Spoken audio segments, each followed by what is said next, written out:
Revenge comes quick when Cara Maria is dishing it out.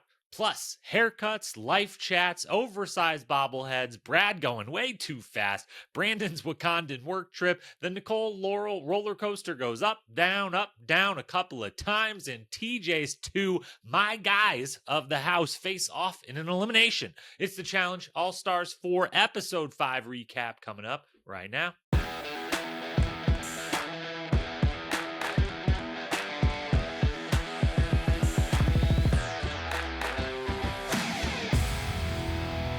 What up, my fellow challenge lovers? Welcome to the Challenge Historian, where we dive deep into all things MTV's or Paramount Pluses or anywhere's The Challenge. I am your host, Jacob Hollabaugh. Thank you so very, very much for being here with me today on this Wednesday, the fifth, or no, not the fifth week. They did a double episode to start the fourth week of this glorious All-Stars 4 season. Thanks, as always, for being here. We've got a lot to cover with this most recent episode. It should be pretty straightforward, and maybe even one of our quicker episodes, as the episode we're covering here was fairly straightforward itself. Probably maybe the weakest of the 5 All-Stars 4 episodes so far, but two fan favorites, two of my favorites certainly, are the featured players of the episode, so that lifts it up a little bit. We will dive into it all here in just a moment with our typical storylines, awards, power rankings, predictions, agenda.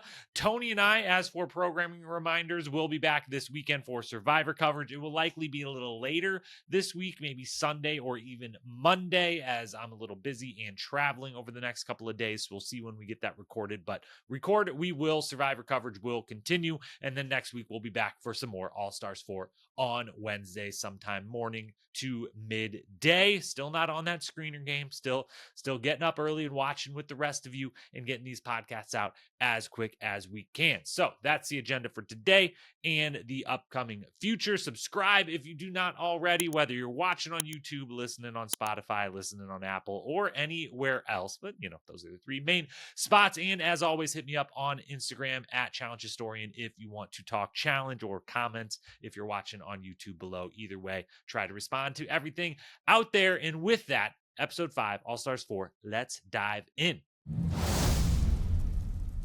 Not going to do the typical straightforward walk through the episode. There's a couple there's real heavy main storylines of this particular episode. So we're just going to talk about each one at a time here, starting with, the main theme here of both last week and this week. Cara versus Cam, Cara versus Brandon, Cara versus Leroy a little bit because Leroy's attached to Cam, but as we see in this episode, even though she does vote for him, there's at least a little more civility with Leroy and Cara in recognition of we're friends here. Can we do this, but in a friendly fashion? The analysis could be really simple, as Cam did the right thing last week as far as the game is considered, like the smart game move last week of Rachel versus Cara. That makes a lot of sense. One great competitor goes home. Cara does the right thing game-wise this week of Brandon versus Leroy. That means a good competitor goes home. Both of them are doing the things that make the most sense for their games. They're just not necessarily talking about it in the best way or the most fair way or even the most honest way with each other. A little worse on Cam's side, I think, than Cara's, because Cara's non-Rachel vote, we discussed it last week, but it really shouldn't count as an offense to Cam, but it does to her. Or if it doesn't, it's at least, hey, it's something I can use as an excuse so that I don't have to tell my friend, I just don't want to run the final versus you because you're really good at this, which she isn't unwilling to say. But as Cara says here, Cara reads through like the real reason here is you just don't want me in the game because I'm a good competitor, and like just say that. And Cam does not, and so they don't have a constructive conversation after Leroy encourages a conversation to be had. And Cam, throughout the episode and throughout the whole season, we've referenced it before, but there was another moment worth referencing here in this episode. She continues to just play a little too hard, a little too openly hard and strong for my liking, or for what I think is going to be the most beneficial for her game. And I wonder if at some point the majority of the house is going to kind of if not get annoyed by it, just get a little like, well, who the, like, this is All Stars. Like, what it, you deserve to be here the same as the rest of us, essentially, and whatever. Like, who says like you and Lee just get to run the house? Like, this isn't double agents where, like, okay, everyone here loves you the most. We know the fans love you the most. You're as accomplished as anyone here in that cast. Like, very different scenario than the last time the two of them were in a challenge house together, as far as her just being able to be like, so we all know that Cam and Leroy come before kind of everyone else here. And the moment is like right before the daily challenge, her team does their little team confessional, and the confessional is just Cam saying, we've got to do well because I've got to protect Leroy on the other team. Meanwhile, there's multiple star holders on her team that are just kind of sitting there like, well, we could also do well for us, or like, like what this every moment just kind of, she takes the opportunity to, and whether, maybe that team interview is 5 minutes long, they all say 3 different things, and we see, as always, it's very edited, but she's taken a lot of opportunities to just remind everyone, whether it's at a nominations, in weeks prior, where it's, hey, can we just make Leroy's just not going to be a thing, right? Because you guys aren't going to come at me and him. Okay, good. Whether it's Cara just not voting for Rachel in a vote that doesn't matter, is suddenly you just, made a move against me and Kimmy and Leroy, or this where it's like, we have to win to protect him, when it's like, we also have other reasons to win, but thanks for the input. Just a little too strong, a little too out in the open. I feel like that's, at some point, that's going to make the rest of the house be like, or we don't, or we're all playing our games here. Or maybe the rest of the house is like, whatever, it doesn't matter. It doesn't bother me, but it's worth pointing out. The Brandon side of the Cara versus saga here is much different. And I am thrilled that he put it as plainly as he did to her in this particular episode. He said it last week, but he gives the full, he's like, it doesn't seem like you heard or kind of fully grasped what I said last week, so let me lay it out even more plainly. Last week he just says, like, what do you mean we haven't, we're like, I like you, but like, we haven't talked in 8 years. You haven't called me, you haven't nothing. Like, we haven't talked. What do you mean we're friends? And this week he goes one step further and is like, hey, yeah, we were cool 8 years ago in a challenge house. Since then, I got married, I had kids, my dad died, I got divorced, I almost died in a car accident twice. Like, I have had a lot of life. I have lived a lot of life. And if we were friends, you would know any of these things, and you don't know a single one of them. So like, what are you even trying to say here? And yeah, that was a pretty eye-opening moment, kind of a moment that can only happen on All Stars a little bit, because they are a little bit older. They have lived more life, although they're not that much older at this point than the casts of the regular season, but still, they have lived a little more life, and they have this history with each other to be able to say, we were on a show 8 years ago and we were cool and friends, and then guess what, 8 years of life happened, and what are we now? Not what you think we are, because it would have been different in those interim 8 years. So he lays it out plainly. He's got completely the upper hand. Obviously, by episode's end, he does not have the upper hand as far as the game goes, because he ends up going home. Next biggest story of the episode, as we expect it to be, one of the reoccurring biggest stories of the season. We knew going in, we've seen it every episode, and this episode is the first time that we get like a lot of it, is Laurel and Nicole. We saw them start to talk again last week, the towel scene, the whole thing. We know how toxic and horrible this relationship was and is very likely about to be. And we know that, at least I know, in my purview, I'm siding a little more with Laurel than Nicole in this, as far as there's kind of two roles being played here within this toxic relationship. And I feel much more empathetic and sympathy towards the Laurel side of things, which is exactly kind of how I viewed this episode. The roller coaster, as we hear from Nicole, Laurel doesn't like it being called that. And that's just another little tiny thing of like, if she doesn't like it being called that, don't, you saying it is, what you're doing with that a little bit.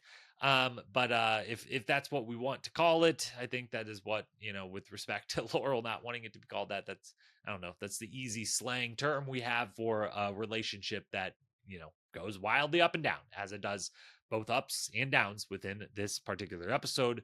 Wrestling, chasing each other around. We get in the opening.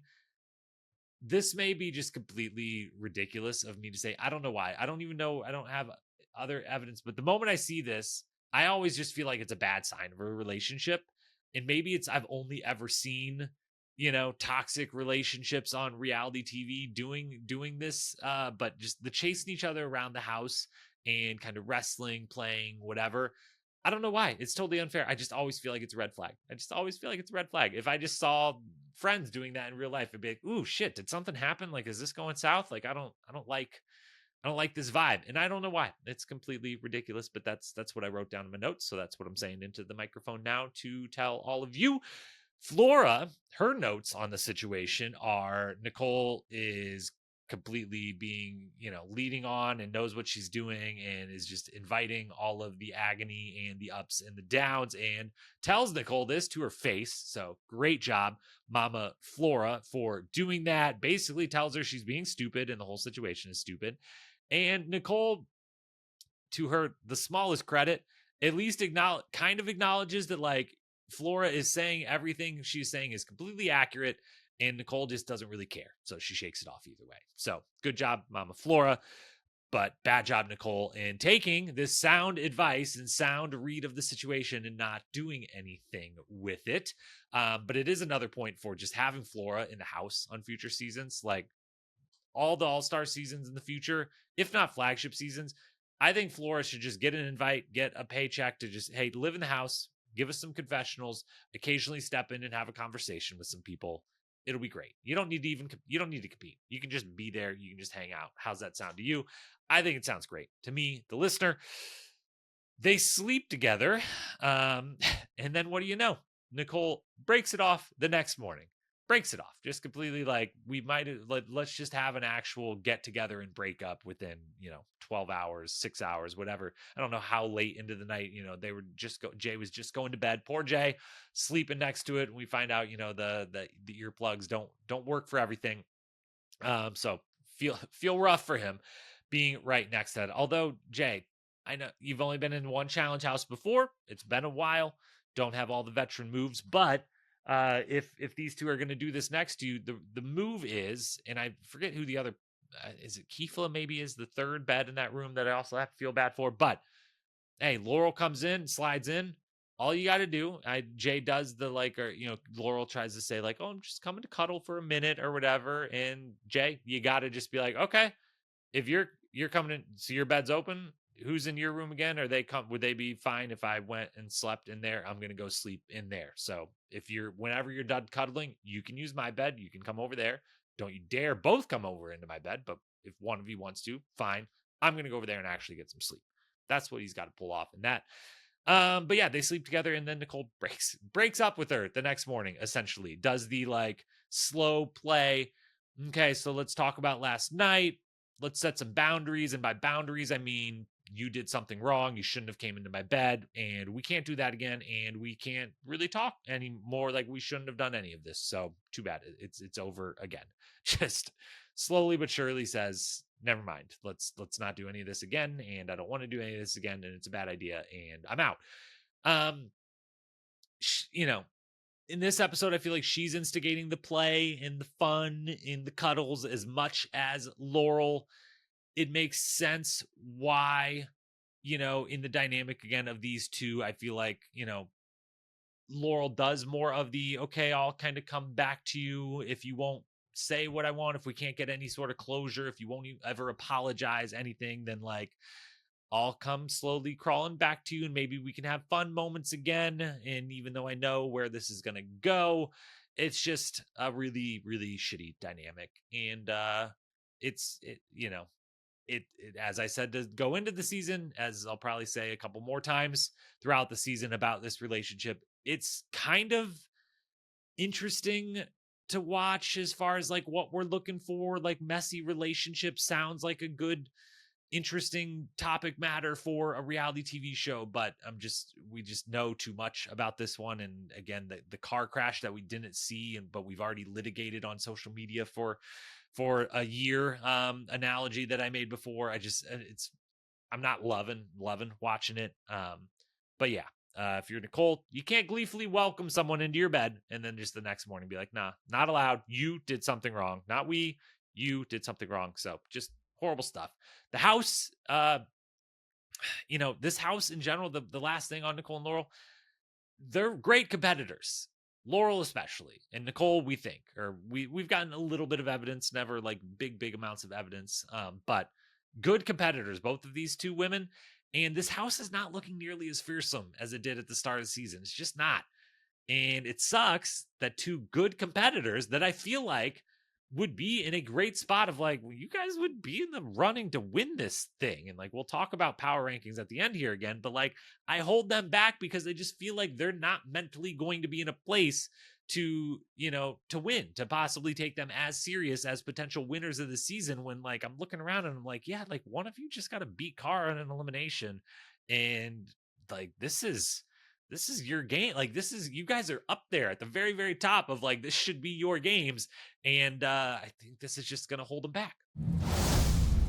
Now let's talk about the daily challenge. We knew from the last week, that we were getting another throwback to an amazing and fun and great style of daily from the Duel 2. I forget now what they had said they called it on Duel 2, but this one is called Bobsled. I think it might have been called something similar. Let me actually look while we're just sitting here. We can figure this out. Losing My Mind was what it was called before. There we go. This version is not quite as good as the original version. The original version was male-female pairs, as most of the dailies were back on Duel 2, and one ran up to the top, luged down, the next ran up to the top, luged down, and then they'd put together a puzzle. The water element of this is interesting, and I definitely love that TJ's involved. It's amazing that they found a way to like, how do we get TJ as semi-competing in this, or having a real role in this? I love that. I just don't like that we're still in teams. And I just like having a puzzle at the bottom versus the grab in the bags, although the grab in the bags ends up being pretty entertaining and leads to a lot of poor and or good strategy. The thing about the team element, though, that I'm realizing, as much as I just really don't like it, I'd much rather watch pair or individual, but I like pair daily challenges the best, just point blank. But the reason I think they're doing this, and it is working for this matter, is they're avoiding the thing I was worried about of what if people just want to get last to try to go in and get a star? Well, it's harder to throw challenges or just quit, not do a challenge when you're in a team of 4 every time and you likely have a star holder with you, or it's 2 men, 2 women, and it's not a women's day, and so they're like, we don't need to get last and have our star available or anything else, because like it doesn't matter as much for us. So it's hard when there's only 1 of 4 or 1 of 5 that wants to throw or quit, versus if you're 1 of 1 or 1 of 2, it's much easier to do so. So I think they're keeping the teams to avoid those scenarios. I'm not as entertained or interested in the team challenges as much as the pairs would be. What do you know? The team that goes first and has less people does pretty poorly. Of course they do. Of course they do. Now, Brad, though, I will say, as he and Cara, and I guess really Lee also, and I don't know that Laurel's done the amount of seasons those 3 have. Definitely Brad and Cara, though, and Brad in this spot in particular. You've done a lot of seasons of this show, okay? It doesn't matter that you did a version of this challenge way long ago. That ultimately doesn't really matter to me at all. But you gotta be smart enough with that level of experience to figure out, honestly, beforehand, of like, this isn't about going that fast. It's about getting all 12 of those water packs is the number one agenda item here. At worst case, it's if you fly by the first one and you knock all 3 off, be able to be like, oh shit, okay. The next one, I'm going to fully just slow and stop, and I'm going to regroup and figure this thing out. That they didn't figure out the strategy the Cara's team later Dawn does of like, hey, first person, skip the first couple. Like, let's not get logged up and just go that slow. Like, skip the first couple. That's a solid little strategic move. But I think Brad really missed an opportunity here to use some veteran savvy, and it, costs his team. Ultimately, it ends up not costing him at all. Derek, though, got to shout out Derek, definitely kicks butt. Nice little surprise seeing him come in and dominate this challenge, slightly dominate. he does extremely well. He also does really well at, I had in my notes, he's doing a little bit of Brad as far as knocking the things down, but in a much more controlled manner where Kifla and Steve are able to pick up the couple he knocks down and doesn't get himself.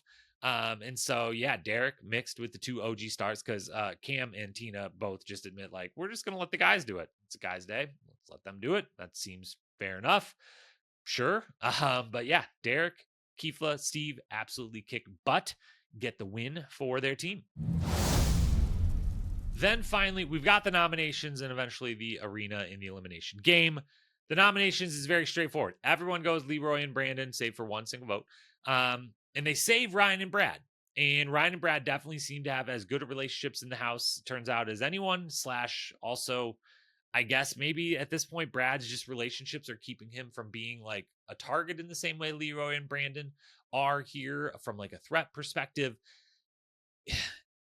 It was slightly interesting that Brad, that we didn't, maybe he did, maybe there was at least a discussion about it.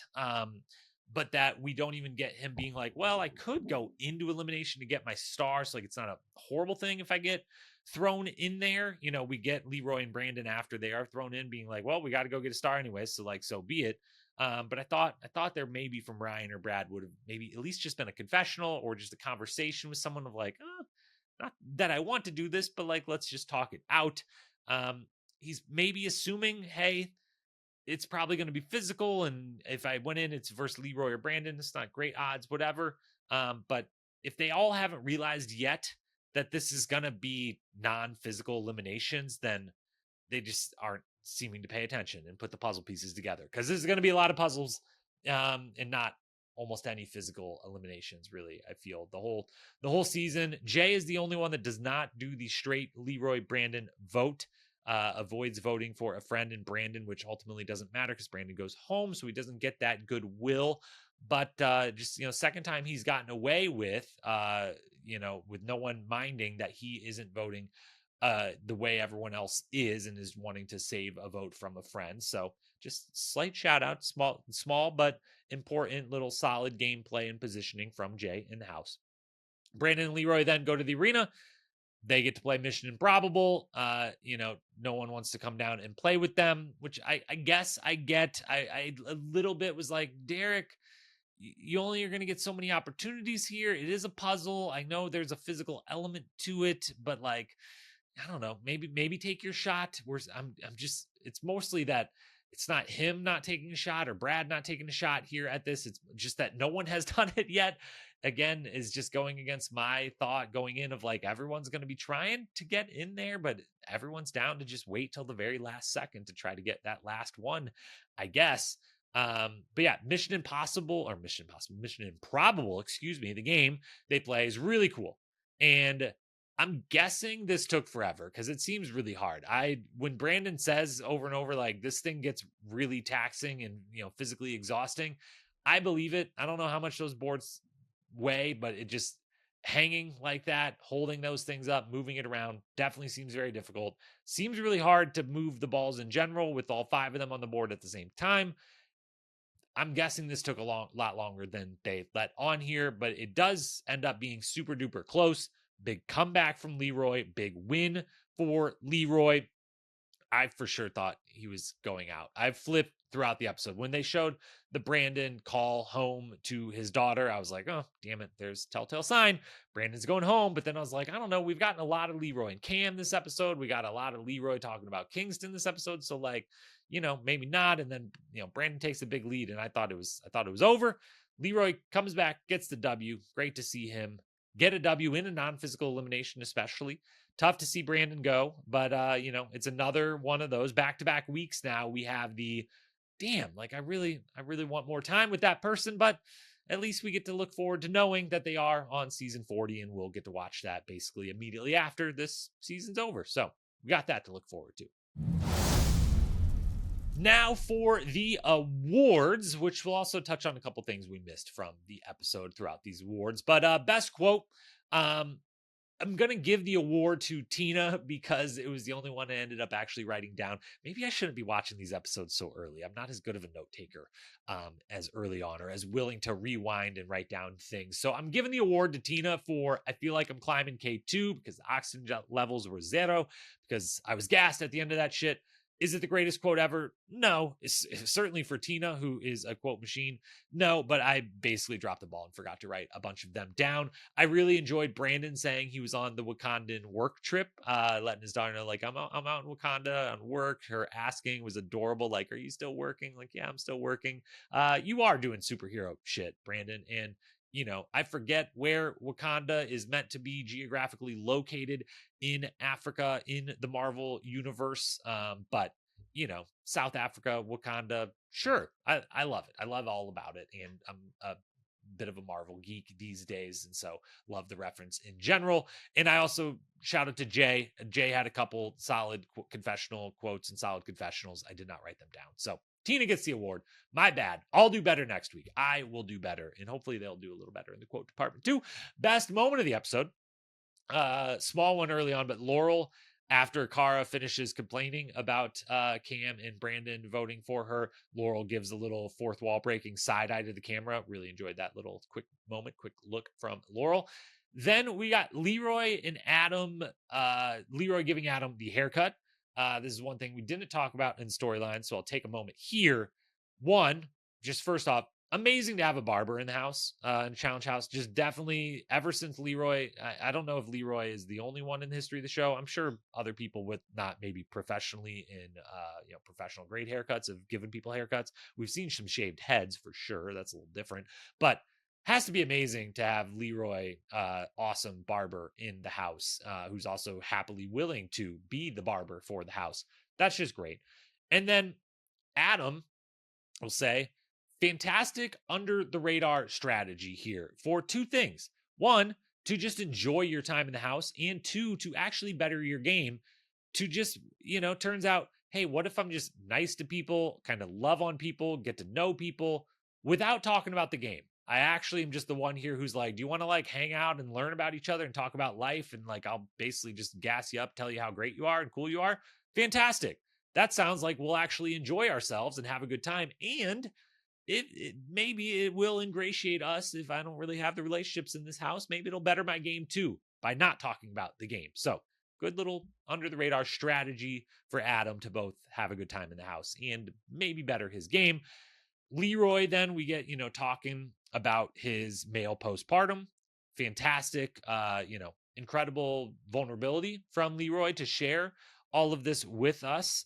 We definitely appreciate it. We love, I love Leroy to death. We've said before, I think Leroy has the highest Q rating in the history of the challenge. I don't know a single person who has ever had a bad thing to say about Leroy. Honestly, the only single thing I can think of one. I have seen a few people who just ask how are he and Bananas good friends? Like if someone hates Bananas, they're like, how are they good friends? And I'm like, I don't, that's the worst thing you have to say about someone is like, I don't know how they're friends with this other person. Like you're not really saying anything bad about a person. So Leroy, highest Q rating. Love that he shares this with us. It's great for him. It's great for the viewers to, get to learn about this, the joint confessionals with the two of them, Leroy and Cam talking about this, and Kingston in general. It's all beautiful. It's all wonderful. It's all great. So love that moment of the Leroy Adam haircut. Flora calling Nicole on her bullshit. Love that moment. Brandon calling Cara on her bullshit to some degree, letting her know these are all the things that have happened in my life that you don't know about because we're not actually friends. Loved that. And loved the little moment at the end. Adam and Leroy again. Leroy, wanting to be able to have the fun little banter moment in the arena, and Adam turning the tables on him by being like, not giving him the answer he was looking for to then be able to give him the little kind of fun burn back. Just enjoyed that little moment, but we'll give the award to the haircut scene. Best strategy.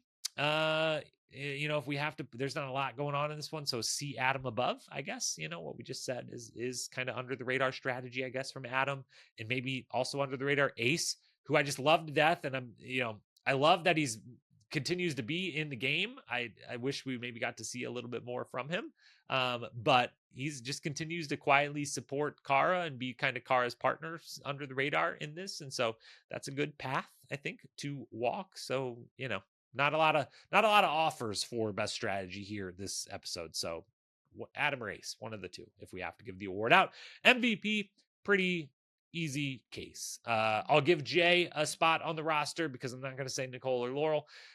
Cam and Cara, I guess, would fourth and third, somewhere in there. But Brandon is second, and Leroy is the clear winner of the MVP of episode 5 of All Stars 4. Power ranking updates then. The women stay the same.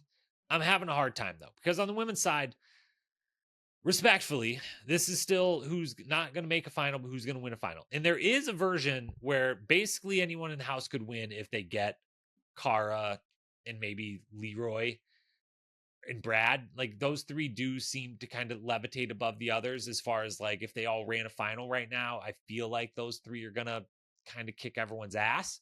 But, like, you could get them out given what the elimination games are. And so I do think if Jasmine ever has a chance of winning a challenge, this is it. It's this style of, like, there's only 6 of us that are going to run it, and we could find a way to make those 6 be folks like myself that can't beat a Cara or a Laurel or Leroy or Brad in a final. So, like, there is a path, which isn't always open to some of these folks, but I still find it really hard. Veronica, Tina, Jasmine, and Flora, excuse me, that was horrible, Mama Flora.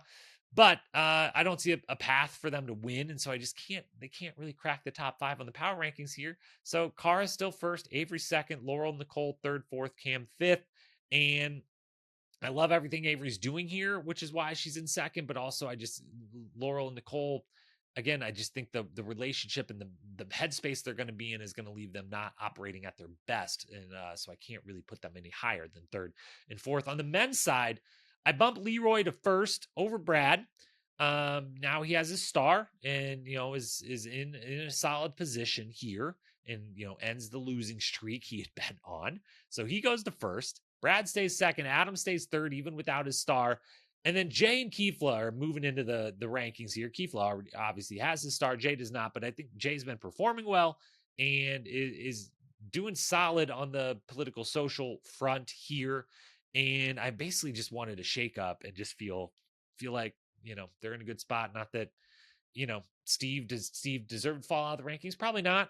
Derek and Ryan deserve to have a spot in the lower part of this rankings, probably at some point here. But I really just feel like this is kind of Leroy and Brad and maybe Adam, but really Leroy and Brad kind of levitating a little bit above. And then everyone else, I'm like, I'm taking you seriously, but you aren't in the same category as Leroy and Brad. So those are your power rankings, convoluted as they may be, pointless as they may be.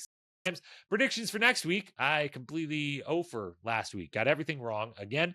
This week, though, we're going to go with this. We assume it's a female elimination next week. Maybe it'll be a double again. I don't know. But assuming it's female, if I at least get that prediction right, which I hopefully, pretty teed up, I think it's going to end up being Cam versus Flora in elimination. And I think Cam's going to win and give us Leroy Cam dual star holders for a moment. And I'm mostly hoping for this to happen. I don't want to see Flora go. I'm hoping for Cam to go in and win an elimination because I want to see Cam take Cara's star, which would mean Cara needs to not win and be safe. Would need to be in the middle group, vote Cam in. Would she do that knowing, hey, if Cam wins, she's probably going to take my star? I don't know. A lot of stuff would have to go right, but I do think it would be quite the scene to see Cam take Cara's star from her. So that's what I'm kind of rooting for to happen, for the fun and the drama of it. And so that's what I'm going to go ahead and predict, because I might as well make these more wishes than predictions because they seem to be wrong every single week for a couple seasons of the challenge in a row now. With that, episode 5 in the books, podcast in the books. Thanks so much, as always, for being here. Again, rate, review, wherever you're listening. Hit that subscribe, follow button, all those good things at Challenge Historian on Instagram. If you want to chat about this show, upcoming seasons, anything else. Yes, I'm aware of the potential All-Stars 5 cast that they're putting together. Yes, it is an atrocity. Yes, we will talk about it in the very near future.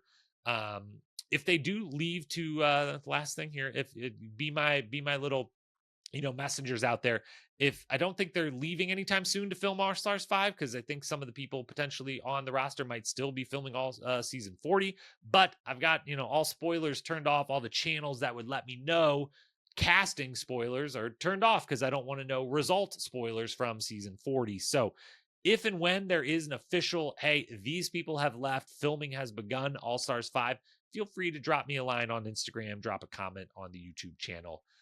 But again, any spoilers that are not just purely casting, please, please, please keep away from my site, keep away from the comments on YouTube, keep away from everyone else's. We don't need those.